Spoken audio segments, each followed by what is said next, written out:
Bob Weir's final Dead & Company show in 2025 became a living farewell at Golden Gate Park. Editor's note: Bob Weir, the influential founding member of the Grateful Dead, died at 78. USA Today's Marco Della Cava was present when Weir played his final show with Dead & Company in 2025. Following news of his death, we are republishing this account of that last performance. San Francisco. Here's a prediction that feels safe to make. The Dead will never die. Not now. Not ever.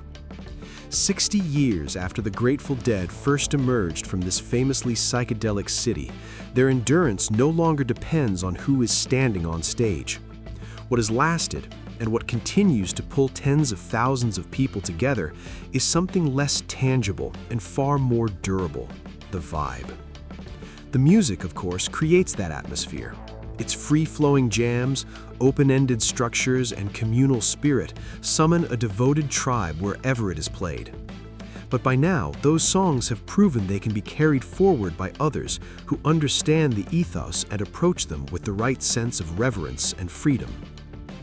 That reality was on full display August 3rd, when Dead & Company closed out a 3-night stand at Golden Gate Park.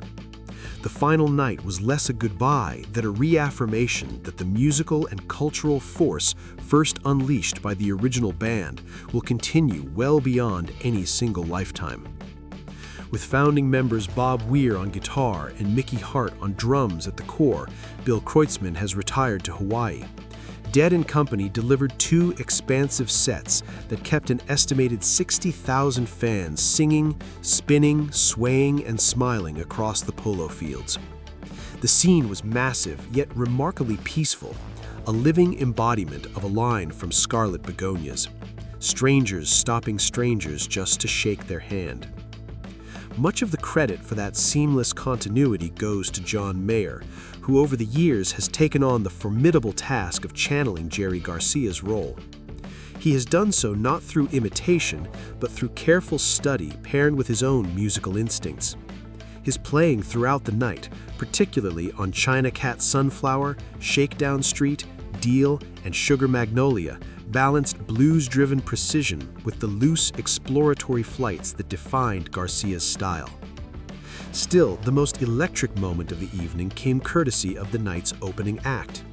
Trey Anastasio, the Fish co-founder who famously handled lead guitar and vocal duties during the Dead's 2015 Fairly Well shows, returned to the stage for the second set opener. The band launched into Scarlet Begonias, then smoothly transitioned into Fire on the Mountain, the beloved pairing Deadheads know simply as Scarlet Fire.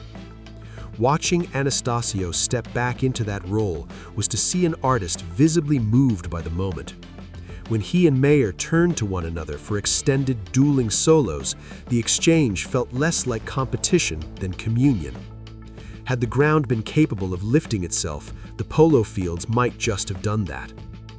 Beyond that centerpiece, the set list drew deeply from the band's catalog. I Know You Rider followed, as tradition dictates, out of China Cat Sunflower.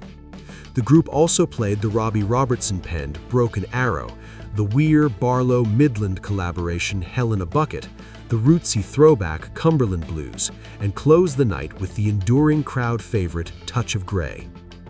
At 77, Weir cut a striking figure, resembling a bearded gunslinger draped in a poncho. Musically, he anchored the band with his unmistakable upstroke rhythm guitar, stepping forward for vocals when needed. His voice, once a raw and youthful roar on songs like Samson and Delilah, has softened into a quieter, more reflective instrument. That restraint suited performances of Standing on the Moon and Sugaree, which leaned into intimacy rather than force. Scanning the crowd offered another reminder of the band's unlikely longevity. The audience spanned generations, from longtime fans to younger listeners who were not yet born when Jerry Garcia died in 1995. By continuing in various forms since 2005, Dead & Company has successfully introduced the music to new listeners while keeping longtime followers engaged.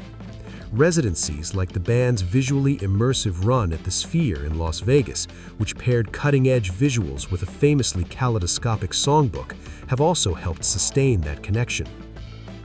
There was humor in the details, too. Throughout the park, fans wore t-shirts and hoodies proclaiming Dead & Company Final Tour, each emblazoned with a different year. The joke was clearly on the notion of finality itself. Time has a way of reshaping perspective. In 1979, I sprinted to my seat at Madison Square Garden as a high school student newly initiated into the Grateful Dead's world. Even then, I felt late to the party.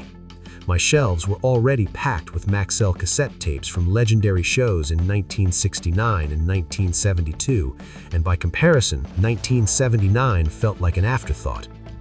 Had someone told me then that I would still be watching many of these same musicians create that elusive magic in 2025, I would have assumed the substances involved were exceptionally strong.